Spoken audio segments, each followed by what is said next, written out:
The passage of the death penalty bill may not be a whack out of the park hit as originally envisioned. Though it has just cleared second reading in a perceived railroaded fashion at the lower house, it still faces an uphill climb or a long drawn-out battle in the Senate. For whatever it's worth, proponents of the bill will meet stiff resistance, even as lawmakers from both chambers have expressed reservations or outright rejection over the watered-down version of the proposed bill. This report. Kung may karapatang mabuhay ang mga halimaw sa lipunan, may karapatang din mabuhay ang mga inosenteng tao. Ngayon, mamimili ang Estado sinong dapat buhayin, ang mga inosenteng mga Pilipino o yung mga halimaw sa lipunan. The Public Attorney's Office believes that it is time to bring back death penalty in the country, especially with the increasing number of heinous crimes. Pero, kung kailangang ipagtanggol ang sino ang maakusahan, ipagtatanggol natin, ipatitigil natin ang bitay sa taong yun. Kahit single doubt lang ng kanyang culpability, dapat huwag mo sabitayin.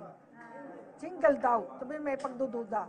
But Tao Chief Presida Acosta acknowledges that the death penalty bill preys on the poor. She said they are ready to defend the poor people who will be victimized if the measure will be passed. Even if House Bill 4727 has already hurdled second reading, congressmen are still divided on the issue.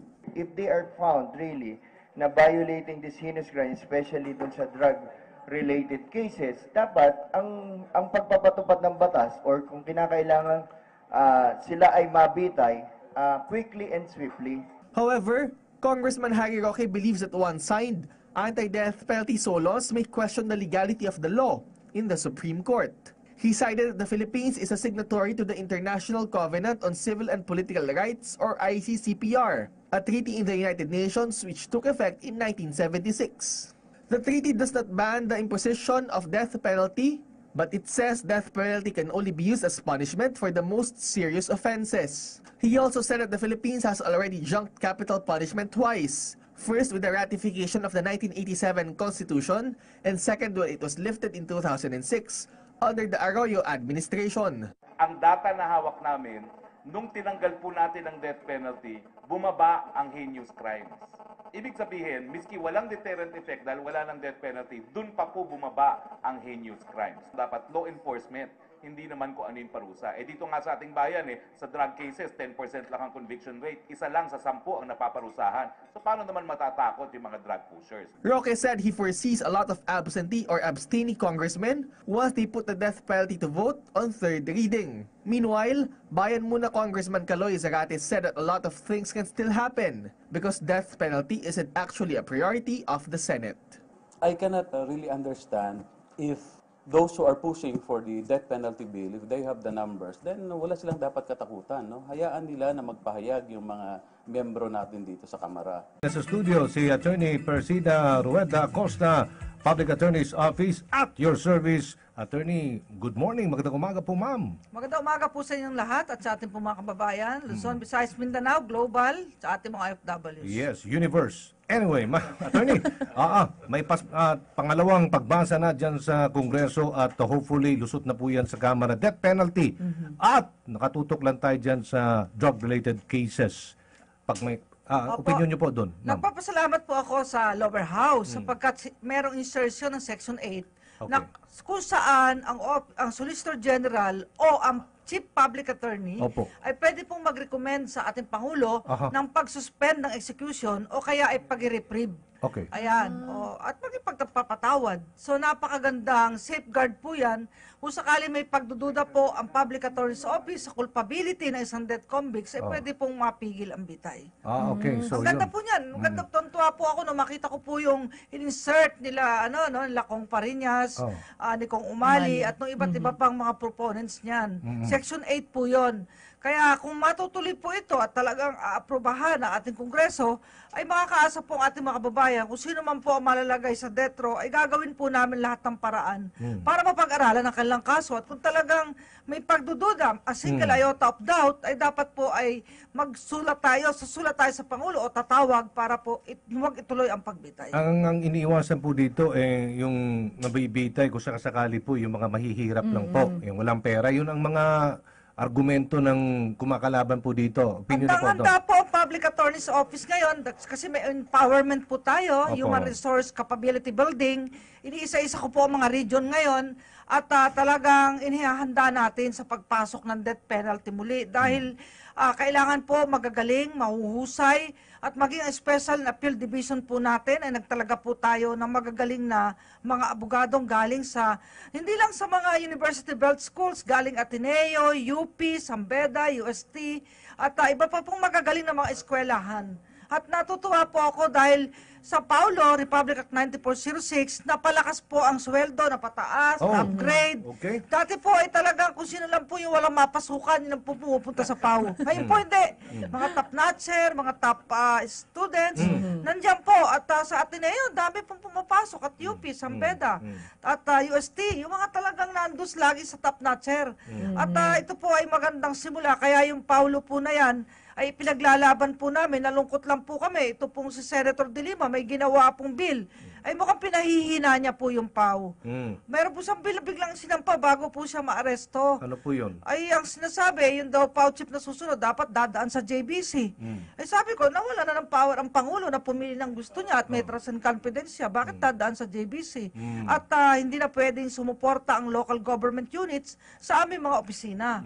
So parang hihina po yung ating opisina at magkakaroon di umano ng term na 6 na taon lamang magsisilbi ang PAO chief. Okay. Dean Hamon, good morning po. Good morning. Nandiyan si Good Dean Hamon. morning. Oh. Good morning. Good morning, ma'am. Kumustahin natin yung kasong napanigan yata. Partner. Ito, ma'am, yung mga PAO retirees, nanalo po sila. Doon at pinaparelease sa DBM yung mga ano po nila, yung kanilang payment sa pagka-retire. Opo, napapasalamat po tayo kay Judge Maria Hilda Loha Pangilinan. Anak po yan ni Judge Guillermo Loha ng Manila. At yan po ay si Judge nagtrabaho din po di umano sa court, sa Supreme Court. At nagtrabaho rin sa Ombudsman. At talagang mapakagaling pong judge. Alam niyo kung sino pinaresinta namin testigo dyan? Si Senator Juan Ponce Enrile bilang author sa Senado ng Paulo. Sa lower house naman ay si Congressman Teddy Casino at iba't iba pa mga testigo. Mga 7 po yung pinaresinta namin. At ito po ay sinampa, hindi laban sa DBM ngayon, kundi DBM ng nakaraang administrasyon. At si former Secretary Florencio Boots Abad po ay aming idinimanda. Pasensya siya, bakit hindi kasi niya binayaran? Napakalinaw po ng batas. Ay yung iba po, 10 po ang nasa ospital, 5 na ang namatay nang walang pambayad sa gamot, walang pagkain. Isipin nyo, hindi binayaran ng retirement gratuity. Samantalang ang GSIS, yung counterpart nila sa amin, nabayaran. Pero minimal lang po yun. Pero nagmakaawa na po ako sa kanila noon. Talagang tigib ng luha at hinagpis. Kaya po ako ay nung bago po bumaba ang nakaraang administrasyon, ay sabi ko, walang magagawa. Ididimanda natin talaga ang DBM at ang si Secretary Abad. Kala po siguro nila ang mga hukom ay hindi papanig sa tama. Ay papanig po, rule of law po Yung po ang gusto ng ating Pangulo ngayon, rule of law. Proteksyonan ang API, proteksyonan ang sambayanang Pilipino. Sino pa mag-aalaga sa mahihirap kung ang mga lawyers pagtanda walang retirement? Okay, sige. Ibabalik ko daw yung Oplan Tokhang ng PNP, ma'am. Yung paano na po dyan? Ang akin lang pong payo sa ating mga Apo. kapulisan, sundin ang PNP Operations Manual. Ayan. Meron po yan. Kung sakaling nalalaban, incapacitate lang. Kasi yung kailangan tamaan sa balikat o kaya sa kamay, sa paa. Yun po yun. At talagang gampanan ang kanilang tungkulin ng maingat para po talagang kung sakaling talagang wala nang magagawa, ay maunawaan ng taong bayan na ay nanlaban. Talagang nanlaban. Pero yan po'y kailangan, dahil napansin ko mukhang lumalakas na naman po ang mga zombie ng ating lipunan Kaya tama lang pong ibalik yan ng may pag-iingat ang ating kapulisan. Yan. Attorney, yung sa Tanay naman, maraming nakita sa nakarang hearing sa LTFRB na parang hindi pala sa Tanay, sa Subic daw pala nakalagay doon sa papel. And then yung iba daw nagtatago na mula sa best list. Ay naku, kahapon nakita ko po at nakasalamuha ang mga biktima. Ang mga survivors at ang mga namatayan. 15 po sila nasa opisina mahigit. At sa March 8, 9 o'clock may hearing po sa LTFRB. At sa darating na mga araw, meron po kami sineset na mediation. Kasi pag civil aspect, may mediation po talaga yan kahit sa korte. At mga kaasa po ang ating mga kababayan na magkakahustisya po sila at ipaglalaban namin sila. Yan yung may estudyante. Nako, bakit yung bus pala ay bus ng kamatayan yung kanilang sinakyan? So, at ang aking inassign po na panel head ay yung kapatid nung isang namatay sa Florida bus, si Attorney Mariel Baha. Yung kasama ni Tado, yung Tado na artista po. Namatay din yun, si Opo, Tado. opo. Opo. At siya po ang lead counsel at kasama po niya yung 4 pa natin magagaling sa civil cases. At handa rin tayo mag-file ng criminal cases, administrative cases, kung kinakailangan, para po panagutan ng eskwelahan, ng Harana Bus Company, ng Panda Bus Company, ang kanilang pananagutan. Kapag minamatay pong pasahero, ay may presumption ng negligence po, ayon sa ating civil code. So may criminal, no? Negligence. Opo. Criminal liabilities din. Meron. Okay. Tanong ko lang si Ma'am. Ma'am, yung pong sinabi nitong Human Rights Watch, ano pong masasabi ninyo? Against. Dapat po, sa akin, ako po, isang human rights lawyer po. Opo. Ako po ay sinasabing modesty aside, eksperto sa human rights and legal aid dahil lagi po akong expert ng UN. Sa Vienna, lagi po tayo. Ang masasabi ko po, ang human rights ay hindi para sa mga akusado lang. Ang human rights po ay para sa sambayanang Pilipino, sa nakararaming Pilipino. Kung yung 4 na milyong contaminated ng droga, may human rights po ang 96 million Filipino people laban sa mga zombie sa ating lipunan. Bakit pagka ang namamatay ay akusado o kriminal, talagang ipinagbabandila nila sa buong mundo? Bakit pag ang pulis ang napatay sa kanyang pagganap ng tungkulin, wala man lang pumuri sa pulis, wala man lang magbigay ng kumpabuya sa pamilya? Opo yan. Bakit ganon? Pag ang sundalo ay napapatay sa bakbakan, bakit parang walang kwenta ang sundalong ito?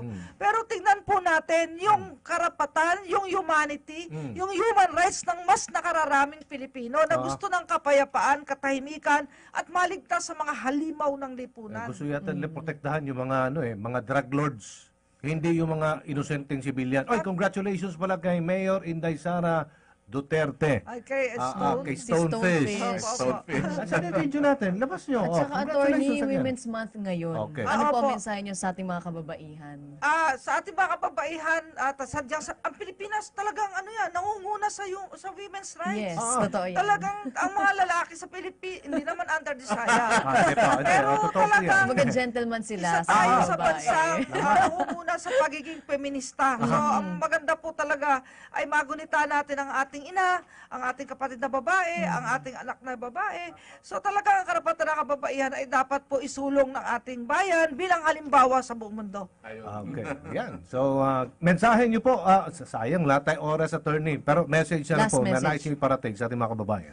Sa ating po mga kababayan, patuloy po tayo makipagkaisa para sa isusulong ng katarungan, kapayapaan at katotohanan sa ating bansa. At ako po'y nananalangin sa gabi-gabi, matuloy na sana ang peace process para wala na pong rebelde, wala na pong Pilipino laban sa Pilipino. Ay sadya namang matitigil, bakit naman kasi may napatay ng mga sundalong bata na nagwi-withdraw lang sa ATM, mali naman po yun. So, unawain din ang kabilang panig, karapatan po ng ating Pangulo na itigil muna pansamantala ang usapang pangkapayapaan. Pero ako'y nananalig, diyan po patungo ang ating bansa para hindi na tayo mahuli sa ibang bansa. Maraming salamat po, Attorney Persida Rueda Acosta. Bumabata ho kayo lagi. Ma'am, nakikita kita parang patras Parang yata walang edad nyo. hawak na kaso. Ano sikreto ko? Paano po? Naglalaba. Sa bahay. Yung sikreto ng mga nanay nung araw, sir, di ba? Walang aerobics, walang gym-gym. Pulis ka lang. Alam mo, malapit na maging Supreme Court Justice ang ating... Hopefully, ma'am. Oy, congratulations. Hindi ako sinasama yata sa listahan. Ayaw lang sa akin eh. Hopefully. Thank you again, ma'am. Maraming salamat po. Mabuhay ang sambayan ng Pilipino. Okay, Attorney Persida Rueda Acosta.